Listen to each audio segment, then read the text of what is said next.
on this. Hello, everyone. Hello. Oh, happy to be here with you all. We're so excited about today's episode. Today, we are going to be talking about the fine line between helping and enabling. This is a juicy one. I am Katie, and I am so thrilled to be here with you all today. And I am Erin, and we are your co-host. And before we dive in, I just want to take a moment and let you know I mentioned this in last week's episode that we have a retreat coming up. We try to do one retreat every year. It's going to be in November this year in the beautiful seaside location of Carmel by the sea. That's on the Monterey Peninsula in California. So just mark your calendars. November 9th through 13th is our retreat, and we'll have more details coming soon. But for today, let's get into this topic of this really fine line between helping and enabling. And to kick us off, I was going to start with where I think this topic is discussed the most, which is in the addiction world. Yep. I think most people are familiar with the term enabling when they think about somebody struggling with addiction. And years ago, I heard this story that I think illustrates the difference beautifully. And it was a man, and he was sharing that he had a son who was an addict. And I think in this story, the son might have maybe even been sober at the time, but there was that pattern of his son going in and out of recovery. And he called his dad and he said, "Dad, oh my gosh, I'm in a crisis. I haven't been able to do my schoolwork for the past several weeks because my computer broke. Can you send me some money so I can buy a new computer?" And the man was really struggling because, of course, he values his son doing well in school and, all the things that parents of children with addiction struggle with moments like this. And he called his sponsor, and his sponsor said, "Well, there's a fine line between enabling and helping." And his sponsor illustrated, what would it have looked like if your son had called you 6 months ago and said, "Hey, Dad, my computer's starting to show signs and symptoms that it's going to break. And I know with the place that I'm at with my recovery, and I'm trying to focus on school, that it's very unlikely I'm going to be able to afford a new computer. Can we talk about how I can save up, plan for, get your assistance in getting a computer before I end up in a situation where I can't do my schoolwork?" And the man was like, "Oh, okay." So what am I trying to illustrate in this story? It's the level of emergency, the level of crisis, that when there is this energy of like, the crisis is already in full swing, I need your help immediately. That's often like a flag that, of course, there's times when crisis is crisis, but it's like, that's a flag of like, okay, that would be enabling to swoop in that moment and help. Now, I'm not saying that you shouldn't, like, if you're listening to the story, that you shouldn't do that. But I think it's important to look at, okay, how many times in the past with this person have you swooped in and helped in that moment when maybe they have a life lesson they need to learn? So just to open us up, that's a very simple illustration in the addiction world of what the difference can be between enabling and helping. And, Katie, I know you probably have a lot of experience with this topic, so I'm going to pass it off to you. Yeah. So I think another place we see this show up, and you kind of illustrated it there, is within parenting. I mean, it starts out really young with kids, but how boundaries and committing to making sure that your child is developing a healthy response to stimulus, to their environment. And what I was hearing in that story, and this is where it comes back to parenting, is helping your kids figure out healthy ways of processing their environment, right? Things can turn into crisis when we are unable to process the things that we're experiencing around us. And so making sure that you are supporting every time these things are coming up, rather than jumping in to try to save and not following through on boundaries. I think a lot of the time that we start to see this swing out of control and swing into enabling is when there is a failure to follow through on boundaries. And boundaries are healthy and they're helpful because they help us learn when our actions lead to consequences that we need to deal with, that we need to learn about. And so, yeah, I think that's a big one. So like, how are we protecting a loved one from a consequence and really helping them learn in an impactful way what will help them moving forward? And I think that also it helps us see a pattern that starts to play out around codependency, right? Which ultimately leads to a lot of enabling behavior as you get older in life. So parenting is a big one, and I'll pass it back to you for another one. Work's coming up, but I think you could probably expand on how this shows up in work dynamics. Yeah, another area I see this a lot. I remember I was working with a client and he was burning out and going through a crisis. And I said to him, well, what would it look like to take some time off of work, maybe go away for a little bit and get some support? And he was like, oh, the company would fall apart because I'm doing like 4 people's jobs. And, what I proposed to him, I said, well, let it fall apart. Like that's, you are enabling that organization with a false positive because you are doing the work of 4 people. You're getting paid to be one person, and you're destroying your health and your sanity in the process. And when he left that role for a period of time to go get some help, they literally had to hire 4 people to do the work that he had been doing. And, that for me is a huge pattern where I will just show up and overfunction. And, we talked about this a little bit in the last episode, and I won't really understand that I am enabling the system, right? Because this is where we're looking more at a system. I'm enabling the system to not really look at what's working and what's not working in the system. And if I would have boundaries with that system, like work from 9 to 5 and not answer phone calls and, not do things outside of work hours or outside of my role. And this is another big one where I'll ask clients who are exhibiting some of these symptoms, like, well, what is your job description at this company? And a lot of times they'll be like, there's no job description. I'm like, well, that's a job description is a boundary, right? It's saying this is the lane that you're in. Outside of that lane is not what you're getting paid for. And so one of the things that I would ask you, if you're listening to this, if you're kind of curious, am I enabling a system or a work environment? Get really clear on like, what is your role in that system? Is it in writing? Have you discussed it with the authority that is present or with yourself? Are you stepping outside of that role on a regular basis? Whether it is a job, whether it is as a child in a family system, or whether it is, as a parent or as a school teacher, whatever it is, like if you are consistently stretching yourself outside of that role, and whether someone is asking you to do that or not, you are enabling the system to not operate within integrity. Yeah.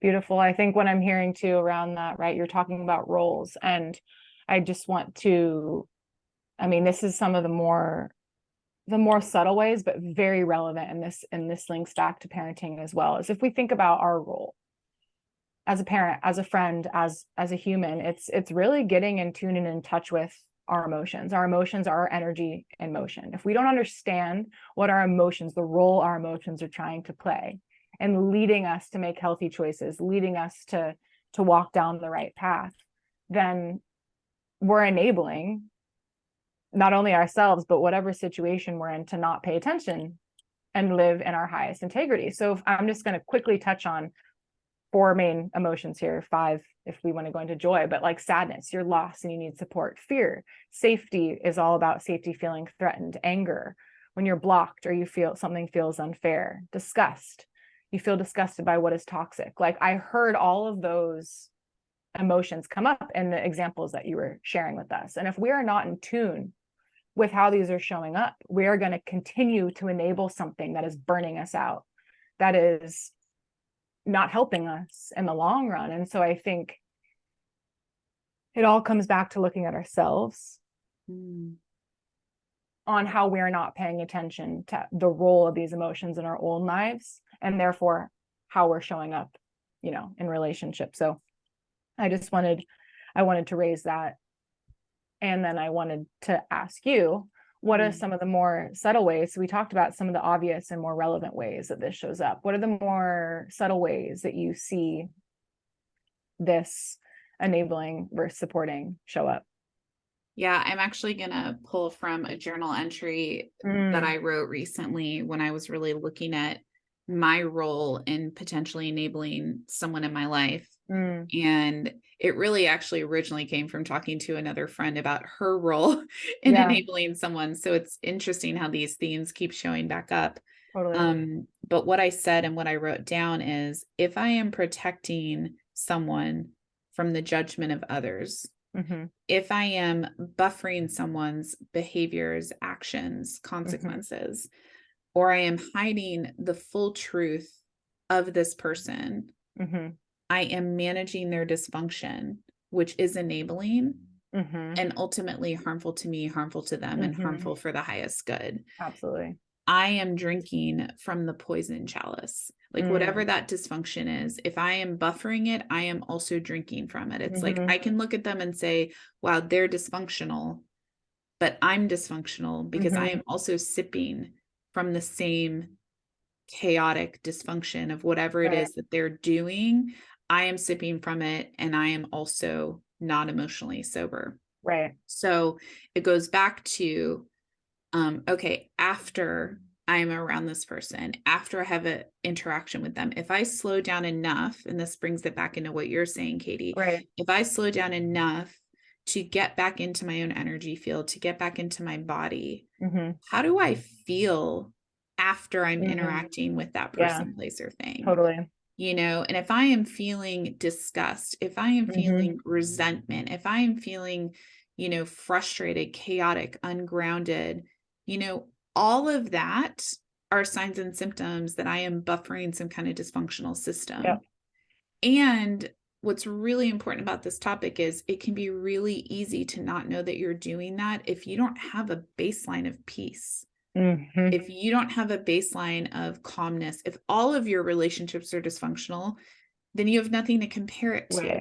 So I'm saying all this to say that this process of examining, am I helping or am I enabling, like so many other things that we talk about on this podcast, this journey is in layers. And, you know, it might start with, okay, is there an addict in my life? And addict can be defined in a loose term, right? Is there somebody in my life that is in a destructive pattern that I'm consistently operating in their crisis, right? Because one of the hallmarks of addiction is there's like an element of urgency and crisis. So am I often engaging in that crisis, right? That's kind of like the most high level version of this topic. The most red flaggy version. But then really start to, once you're like, okay, I'm not really doing that with anyone in my life, but I am still feeling this consistent drain or this consistent burnout. So where else in my life am I finding myself, like, for example, I'm hanging out with a friend and this kind of weird or interesting or difficult thing happens. And then I'm with my other friends and I'm like finding myself like keeping that secret or like not, or they're like, hey, how did that situation go? And I'm like, oh, it went fine. And I'm not really like dropping into the fullness of how I felt or what it was like to be around that person. That's like another little flag, like something is going on that not only am I hiding it from those other people, maybe I'm hiding it from myself. Totally. And so, yeah, anyway, that's kind of what I'm thinking. Like it goes in layers. I'm wondering if that's been your experience. That's definitely been my experience. And I want to just draw a circle around what you just said and point out kind of the 5 flags that I heard. 1, protecting someone from a consequence. 2, keeping secrets, not speaking the truth. 3, refusing to follow through with boundaries or expectations. 4, making excuses. 5, avoiding the topic. So And those stories that you shared, and for anybody listening, if any of those 5 things you feel playing out in your life, it's a sign or a symptom that there is some sort of enabling happening. And the other thing that was coming to me as you were sharing this, and I absolutely experience everything that you're saying to be truth in my own life, but I think what's also really important that we do when we think about is it's super easy to externalize these things and focus on the relationships outside of ourselves around this. I think it's equally important to look at the ways in which we're doing this internally with ourselves, right? So, I mean, we're all addicted to something in some way, and we have been at certain points, and it may not be the way that we've seen addiction externally in other relationships, but like, in which ways are you numbing yourself? In which ways are you engaging in behavior that is blocking you from really feeling fear or feeling sadness or feeling anger? Are you turning to food? Are you turning to working out? Are you turning to TV or your phone or to shopping or whatever it is? There's so many different things that keep us from actually feeling the truth of what our internal world is trying to show us. And so I would just encourage anybody listening to this to just spend some time with yourself and check in with those 5 things. Not only are they showing up in your external relationships, but are they showing up internally as well? Because there are ways in which we enable our own self-sabotaging behavior. And that really gives you a marker on different ways that your higher self is calling upon you to support your own evolution, which is ultimately why we're all here. So how can we use these things to help us on a day-to-day basis to support our growth, support our evolution, support a deeper intimacy with ourselves and ultimately the people around us? Yeah, 100%. And I want to name too, like, I think one of the things that is important to examine is, are you aware of an enmeshment wound Yeah, from childhood? totally. Because that's another thing. Like, I have pretty severe enmeshment wounding from childhood. And if you don't know what enmeshment is, it's just this like lack of boundaries. And when you're a child, like this confusion about like you being responsible for someone else's emotions or someone else's behaviors, right?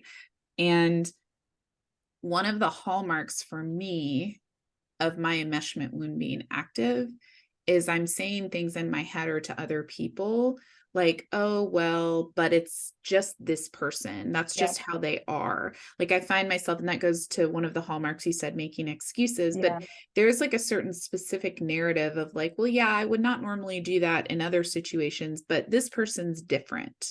Right. That's usually a sign and symptom of me being in my enmeshment wound. And going back to everything that we've been saying, there's also this feeling of like, often I'm using phrases like, they're my best friend, they're my family, like, which sounds like it would be a really good thing. But for me, I have to really examine, like, if I'm using phrases like, they're my family, they're my best friend, or at work, we're just like a family at work, right? I read a book one time and it's called It Doesn't Have to Be Crazy at Work. And the whole first chapter is about, if you show up to a job and they say, we're like a family, run.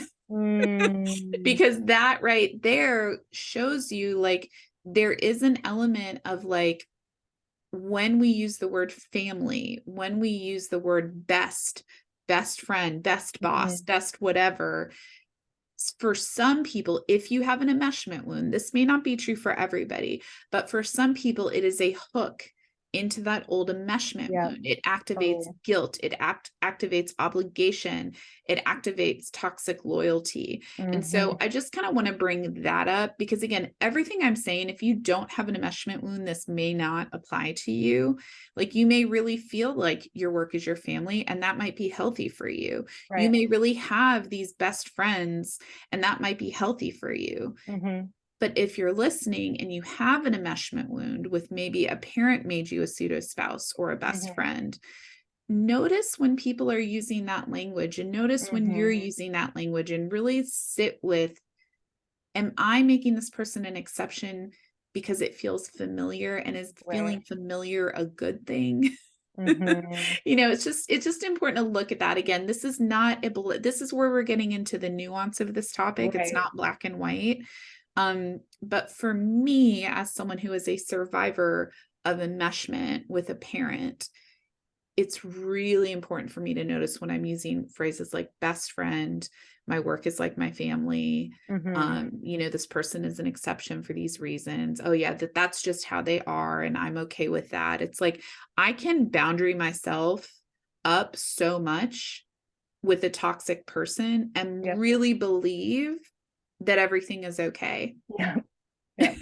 And so what happens, this is another tool I want to add in here. If I am highly boundaried with a friend or with a relationship and I let a boundary slip, what happens? Mm. And I think that's important to note, because with a healthier dynamic, if you let a boundary slip, you have like an awareness, like, oh, I let Yeah. that boundary slip, but it doesn't turn into this whole urgent, chaotic, sabotagey experience. Right. But when I'm in a relationship with someone that is relatively toxic and I let a boundary slip, it all goes to shit. Yep. And that to me is a sign, like, do I really want to put so much energy into a relationship where I have to hold boundaries? Because if I don't, everything goes to shit.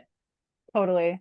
Oh, I'm seeing an image as you're explaining all of this, right? Like boundaries are so important. All of these things, incredibly, incredibly important. What I'm seeing is like ultimately these things we start to feel in our nervous system. And our nervous system is like a super highway, and it is tuned to experiences, or it is tuned to things that we have dealt with in the past. So I'm seeing like if we haven't fully dealt with the pain or trauma of our past, these enmeshment wounds, we can sometimes just create a boundary of like, oh, just keep this down. It's like putting a barricade up on this super highway. And then like you're saying, okay, well, we let that boundary slide a little bit, and it's like a tsunami that comes rushing in. And that's telling you, not only is there something about this other person that is meant to be triggering something within yourself to heal, but also that there is more work internally for you to do. And it's speaking to the charge that is still wanting to be resolved inside yourself. And I've found that so much throughout my life. And I think ultimately it comes back to, and parenting is just coming up for me again, is not only if you're not a parent, you still are parenting yourself constantly. So what are the ways in which you can be tuned into some of the things that Erin was saying, some of the things that I've raised, so that you can reparent these parts of yourself that maybe never had the opportunity to learn a healthy way of engaging with your environment and relationship and emotions. Yeah. Absolutely, Katie. I mean, I think what's important here is really at the end of the day, tuning into yourself. Mm-hmm. And it can be as simple as like once a day asking yourself, like, who did I interact with today? Yep. How did I feel afterwards? Mm-hmm. Like it can really So just start simple. that simple. Mm-hmm. When I'm interacting with these people, places, and things, how does that impact the bigger picture of my life? Mm-hmm. Mm-hmm. Maybe if we're looking at it through a parenting lens, like, okay, was I so uncomfortable with something that my child was going through that I went in and prevented that from going through its full, arc Mm-hmm. of the journey of the emotion or the experience, and really Totally. just sitting with, and all of this just requires you to have a relationship with yourself and your own Mm-hmm. nervous system. Mm-hmm. Mm, So, well, totally. what I would like to ask as we wrap up, because this episode is almost over, um, Katie, Mm-hmm. who in the public eye is operating within their radiant, authentic energy, specifically maybe around this topic, that Mm-hmm. you would like to highlight and speak about here?